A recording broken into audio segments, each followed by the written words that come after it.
Hello everyone, welcome back to our channel HPG के Nakul pressure. आज मैं आप लोगों के लिए साइकोलॉजी के बहुत ही इम्पॉर्टेंट टॉपिक लेके आई हूँ और जिनमें से 99.9% चांसेस रहते हैं कि इन टॉपिक से क्वेश्चन आते ही हैं। तो आप इन क्वेश्चंस को ध्यान से देखें और ये टॉपिक जो है बहुत ही इम्पॉर्टेंट है आपके आगामी परीक्षाओं के लिए, फिर चाहे वो एचपी टैट हो या सेंटर टैट। तो चलिए देखते हैं सबसे पहले क्या है। सबसे पहले है राइट टू एजुकेशन एक्ट। ये जो है शिक्षा का अधिकार अधिनियम 2009। इसमें ये कहा गया है कि 6 से 14 साल तक के जितने भी बच्चे हैं उन सबको जो है मुफ्त और अनिवार्य रूप से शिक्षित करना उनका सुनिश्चित करना है। तो 2009 का जो राइट टू एजुकेशन अधिकार है इसमें ये बात कही गई है। और फिर देखते हैं आगे क्या लिखा है। यह अधिनियम मूलतः वर्ष 2005 के शिक्षा के अधिकार विधेयक का संशोधित रूप है। जो शिक्षा का अधिकार अधिनियम 2005 था, इसी का ही संशोधित रूप ये राइट टू एजुकेशन 2009 है। वर्ष 2002 में संविधान के 86वें संविधान संशोधन द्वारा 21A के भाग 3 के माध्यम से 6 से 14 साल तक के सभी बच्चों को मुफ्त एवं अनिवार्य शिक्षा उपलब्ध कराने का प्रावधान किया गया था। तो इसी चीज़ को जो है प्रभावी करने के लिए 4 अगस्त 2009 को लोकसभा में यह अधिनियम पारित किया गया, जो कि 1 अप्रैल 2010 से इसे पूरे देश में लागू कर दिया गया। तो आप याद रखेंगे जो अनुच्छेद 21 है ये किससे संबंधित है? ये संबंधित है शिक्षा के अधिकार से। और 86वें संविधान संशोधन ये भी शिक्षा के अधिकार से ही नई शिक्षा के अधिकार से ही जुड़ा हुआ है। नेक्स्ट क्वेश्चन देखते हैं। नेक्स्ट हमारा टॉपिक है बुद्धि के सिद्धांत। इनसे भी हमेशा एग्ज़ाम में क्वेश्चन पूछे जाते हैं। तो चलिए देखते हैं। एक तरफ सिद्धांत लिखे गए हैं, दूसरी तरफ इसके प्रतिपादक। तो जो एक कारक सिद्धांत है यानी कि वन फैक्टर थ्योरी जो है ये दी है बिने, टर्मन और स्टर्न ने। इन सभी के संयोग से जो है इन सभी ने एक कारक सिद्धांत दिया है। लेकिन अगर आप उससे अगर ऑप्शन में अलग अलग दिए हों तो सबसे पहले बिने के साथ आप जाइएगा, क्योंकि बिने ने बुद्धि का एक कारक सिद्धांत किसने दिया है? बिने ने। लेकिन इन सबको याद रखना भी ज़रूरी है। बिने, टर्मन तथा स्टर्न इन सब ने जो है संयुक्त रूप से बुद्धि का एक कारक सिद्धांत दिया है। नेक्स्ट है द्विकारक सिद्धांत।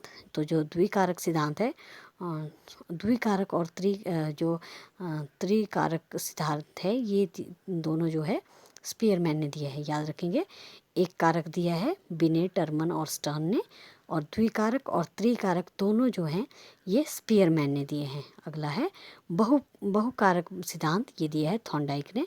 बहुकारक सिद्धांत थॉर्नडाइक। समूह कारक ये दिया है थर्स्टन ने। और नेक्स्ट है पदानुक्रमिक सिद्धांत यानी कि त्रिआयामी। जो त्रिकारक है वो अलग है, जो कि हमने पहले ही पढ़ लिया है, स्पीयरमैन ने दिया है द्विकारक और त्रिकारक। लेकिन यहाँ पे कहा गया है पदानुक्रमिक सिद्धांत यानी कि त्रिआयामी, तो ये दिया है जेपी गिलफोर्ड द्वारा। तो आप इनमें क्वेश्चन में ज़रा भी कंफ्यूज मत होइएगा। नेक्स्ट है तरल ठोस बुद्धि सिद्धांत। तो ये दिया है आरबी कैटल ने। याद रखिएगा, तरल ठोस बुद्धि सिद्धांत किसने दिया है? आरबी कैटल ने। नेक्स्ट है बहुबुद्धि सिद्धांत, और ये दिया है बहुबुद्धि सिद्धांत, इसमें हावर्ड गार्डनर जी ने दिया है। और हावर्ड गार्डनर ये जो है बहुबुद्धि में 7 बुद्धि सिद्धांत दिए हैं। तो आप याद रखेंगे बहुबुद्धि में कितने सिद्धांत दिए हैं? 7 सिद्धांत दिए हैं। और ये किसने दिए हैं बहुबुद्धि सिद्धांत? ये दिया है हावर्ड गार्डनर ने। नेक्स्ट देखते हैं। नेक्स्ट है कुछ एक परिभाषाएं हैं। बच्चे भाषा के बारे में निश्चित ज्ञान के साथ प्रवेश करते हैं। तो ये कहा है चॉम्स्की ने। एक बार फिर से देख लेते हैं। बच्चे भाषा के बारे में निश्चित ज्ञान के साथ प्रवेश करते हैं। तो ये कहा है चॉम्स्की ने। इनका पूरा नाम था नाओमी चॉम्स्की। नेक्स्ट है भाषा और विचार प्रारंभ में 2 भिन्न गतिविधियां हैं। तो ये कहा है वाइगोत्स्की ने। भाषा और विचार प्रारंभ में 2 भिन्न गतिविधियां हैं, ये कहा है वाइगोत्स्की ने। Next question. नेक्स्ट जो हमारी परिभाषा है ये देखते हैं। भाषा विचार पर आधारित है। तो भाषा विचार पर आधारित है ये कहा है पियाजे ने। जीन पियाजे, जो कि स्विट्ज़रलैंड के रहने वाले थे, और इन्होंने विकास की 4 अवस्थाएं दी हैं। तो इनके विचार थे कि भाषा विचार पर आधारित है। एक बार फिर से देख लेते हैं। बच्चे भाषा के बारे में निश्चित ज्ञान के साथ प्रवेश करते हैं, ये कहा नोआमी चॉम्स्की जी ने। और नेक्स्ट है भाषा और विचार प्रारंभ में ही भिन्न गतिविधियां हैं, तो ये कहा वाइगोत्स्की ने। भाषा विचार पर आधारित है, ये कहा जीन प्याजे ने। नेक्स्ट देख लेते हैं प्रतिभाशाली बालकों की विशेषताएं क्या होती हैं। चलिए उनके बारे में जानते हैं। जो गिफ्टेड चाइल्ड होते हैं उनके बारे में, प्रतिभाशाली बच्चों की पहचान कैसे, अगर आपकी कक्षा में कोई प्रतिभाशाली बच्चा है तो आप उसकी पहचान कैसे करें। तो इसकी विशेषताएं हैं, कोई भी पाठ जो है ये आसानी से सीखता है, बच्चा सीख जाता है। बुद्धि एवं व्यवहारिक ज्ञान का उपयोग सामान्य बालकों की अपेक्षा अधिक करता है। जो बुद्धि और व्यवहारिक ज्ञान का प्रयोग जो है वो जो एवरेज बच्चे होते हैं उनसे अधिक करता है। नेक्स्ट है विशाल शब्दकोश, तो बच्चों का जो वोकैबुलरी होती है वो बहुत ही वाइड होती है। नेक्स्ट है मानसिक प्रक्रिया में तीव्रता, और मानसिक प्रक्रिया में भी तीव्रता होती है। अपने साथियों की तुलना में अधिक ज्ञान, तो साथियों की तुलना में भी अधिक ज्ञान है। नेक्स्ट है कठिन मानसिक कार्यों को भी आसानी से सीख लेते हैं। मौलिक चिंतन की क्षमता होती है। सामान्य ज्ञान की श्रेष्ठता। नेक्स्ट है किसी प्रश्न का उत्तर शीघ्र देने की कोशिश करना। सामान्य अध्ययन में रुचि। अत्यंत जिज्ञासु प्रवृत्ति, ये बहुत इंपॉर्टेंट है। जो प्रतिभाशाली बच्चे होते हैं उनमें अत्यंत जिज्ञासु प्रवृत्ति होती है, किसी भी नई चीज़ को सीखने की बहुत ही ज़्यादा जिज्ञासु रहते हैं। आश्चर्यजनक अंतर्दृष्टि का प्रमाण। नेक्स्ट है पाठ्य विषयों में अत्यधिक रुचि या रुचि लेना। नेक्स्ट है विद्यालयों के कार्यों में प्रति बहुधा उदासीनता, विद्यालयों के कार्य में ज़्यादा अपनी नहीं दिखाते हैं रुचि। नेक्स्ट है उच्च बुद्धि लब्धि, इनका जो IQ होता है वो होता है 130 से 170 तक। और नेक्स्ट है रुचियों का श्रेय विस्तृत, रुचियों का जो श्रेय होता है यानी कि इनकी हॉबीज़ जो हैं वो बहुत ही वास्ट होती हैं, बहुत ज़्यादा होती हैं। नेक्स्ट है अब देखते हैं सृजनात्मकता की पहचान कैसे करें। तो सृजनशील बालकों में मौलिकता के दर्शन होते हैं। सृजनशील बालकों का दृष्टिकोण सामान्य व्यक्तियों से अधिक होता है, अलग होता है। और नेक्स्ट है स्वतंत्र निर्णय क्षमता, जैसा कि आपने देखा होगा थोड़ी सी मिलती जुलती लग रही है इनकी प्रतिभाशाली बच्चों और जो सृजनात्मक बच्चे होते हैं उनकी पहचान। लेकिन आगे जो हम पढ़ेंगे इनके विशेषताओं के बारे में, उसमें हमें थोड़ा सा अलग हमें जानने के लिए मिलेगा। स्वतंत्र निर्णय क्षमता सृजनशीलता की पहचान है। तो बच्चे जो है खुद स्वयं निर्णय लेने की इनकी जो कैपेसिटी होती है वो इनकी एक पहचान होती है कि सृजनशील बालक हैं। जो किसी समस्या के प्रति निर्णय लेने में स्वतंत्र होता है तो उसे सृजनात्मकता की श्रेणी में रखा जाता है। जो कि क्विक जो रिजल्ट्स के लिए जो है जो यानी कि जो दूरगामी सोच रखते हैं वो बच्चे जो हैं सृजनात्मकता की श्रेणी में आते हैं। नेक्स्ट है परिहास प्रियता सृजनात्मकता की पहचान है। हंसी मजाक करने वाले बच्चे भी जो हैं ये सृजनात्मक की श्रेणी में आते हैं। उत्सुकता भी सृजनात्मकता का ही एक आवश्यक तत्व है। जैसा कि हमने देखा प्रतिभाशाली बच्चे जिज्ञासु होते हैं, तो उसी तरह से जो है उत्सुकता भी इनका एक सृजनात्मकता का एक आवश्यक तत्व है। नेक्स्ट है सृजनशील बालकों में संवेदनशीलता अधिक पाई जाती है। जो सृजनशील बालक होते हैं वो काफ़ी सेंसिटिव होते हैं। नेक्स्ट है सृजनशील बालकों में स्वायत्ता का भाव भी पाया जाता है। नेक्स्ट देखते हैं अब देखते हैं पिछड़े बालकों की विशेषताएं। तो जो पिछड़े बालक होते हैं उनकी विशेषताएं, सीखने की धीमी गति, तो पिछड़े बालक जो होते हैं उनमें सीखने की गति जो है वो धीमी होती है। जीवन में निराशा का अनुभव, समाज विरोधी कार्यों की प्रवृत्ति, व्यवहार संबंधी समस्याओं की अभिव्यक्ति, जन्मजात योग्यताओं की तुलना में कम शैक्षिक उपलब्धि, सामान्य विद्यालय के पाठ्यक्रम से लाभ उठाने में असमर्थता, यानी कि जो भी सामान्य सा जो पाठ्यक्रम होता है उसको भी बच्चे ना कर पाएँ तो वो पिछड़े बालकों की श्रेणी में आते हैं। सामान्य शिक्षण विधियों द्वारा शिक्षा ग्रहण करने में भी विफलता, मानसिक रूप से अस्वस्थ और असमायोजित व्यवहार, बुद्धि परीक्षाओं में निम्न बुद्धि बुद्धि लब्धि यानी कि 90 से 100 तक जो भी सामान्य बुद्धि में रखा जाता है उससे भी बहुत कम पाया जाता है। तो ये जो है पिछड़े बालकों की विशेषता होती है। अपनी और उससे नीचे की कक्षा का कार्य करने में भी असमर्थता पिछड़े बालकों की पहचान होती है। तो इन सभी के द्वारा जो है हम अपनी कक्षा में जो गिफ्टेड चाइल्ड होते हैं या क्रिएटिव चाइल्ड होते हैं या जो पिछड़े बच्चे होते हैं उनकी हम पहचान कर सकते हैं। नेक्स्ट देखते हैं बालकों की आयु तथा बच्चों का शब्द भंडार, यानी कि कौन सी आयु में बच्चे कितने शब्द सीखते हैं।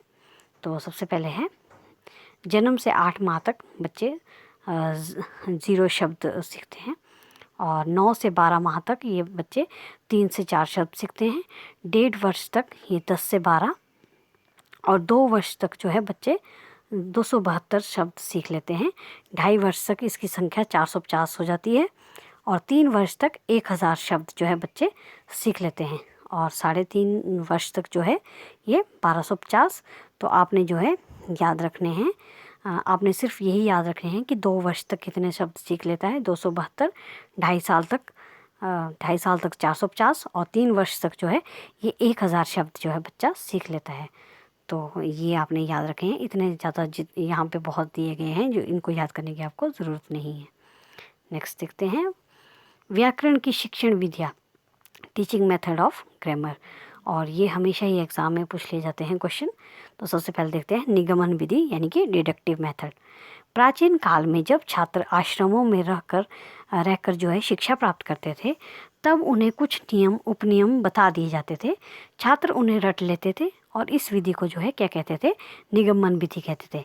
बच्चों को कुछ नियम बता दिए जाते हैं और वो बच्चे क्या करते हैं, उन्हें रट लिया जाता है। ये पुराने टाइम में ज़्यादा प्रभावी थी ये जो विधि थी, तो उसे कहते हैं यानी कि डिडक्टिव मेथड। इस प्रणाली के दो रूप हैं, एक है सूत्र विधि, दूसरा है पुस्तक विधि। तो चलिए जानते हैं सूत्र विधि में अध्यापक सभी छात्रों को जो है कुछ सूत्र बता देते हैं, और शिक्षार्थी उन्हें समझे बिना ही कंठस्थ कर लेते हैं। नेक्स्ट है पुस्तक विधि। यह सूत्र विधि का ही परिवर्तित रूप है। इस विधि में नियमों का ज्ञान कराने हेतु छात्रों को व्याकरण की पुस्तक दे दी जाती है, और छात्र उन्हें नियम रट लेते हैं। तो ये जो है डिडक्टिव मेथड होता है, जिससे कि बच्चे ग्रामर को पुराने समय में जो है ग्रामर को बहुत अच्छे से सीख जाते थे। तो नेक्स्ट है अधिकांश विद्वान निगमन विधि को मनोवैज्ञानिक और अरुचिकर मानते हैं। तो ये जो विद्वान मनोवैज्ञानिक हैं वो इस विधि को जो है अरुचिकर मानते थे, क्योंकि इसमें लर्निंग बाय डूइंग का कुछ भी नहीं काम है। जैसे कि कुछ नियम बता दिए जाएंगे और बच्चे याद कर लेंगे, तो इससे जो है उनके ऑलराउंड डेवलपमेंट में कहीं ना कहीं कमी रह जाएगी। तो देखते हैं क्या लिखा है आगे। क्योंकि इस विधि के नियम केवल रटने होते हैं, इस प्रणाली में चिंतन, निरीक्षण, नियमीकरण का अवसर नहीं मिलता है, अतः यह विधि काफ़ी त्याज्य है। तो ये विधि जो है यानी कि काफ़ी अरुचिकर है।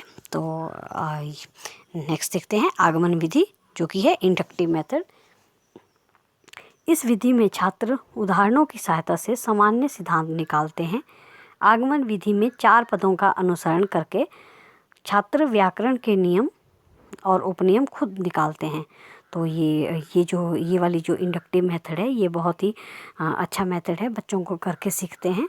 लर्निंग बाय डूइंग करके जो भी काम सीखा जाता है वो काफ़ी आगे समय हमारे लाइफ टाइम तक चलता है। तो चलिए देखते हैं आगमन विधि के 4 पद, 4 step of inductive method. Number 1 है उदाहरण। सर्वप्रथम बच्चों के सामने एक ही प्रकार के कई उदाहरण प्रस्तुत किए जाएंगे। उसके बाद है निरीक्षण।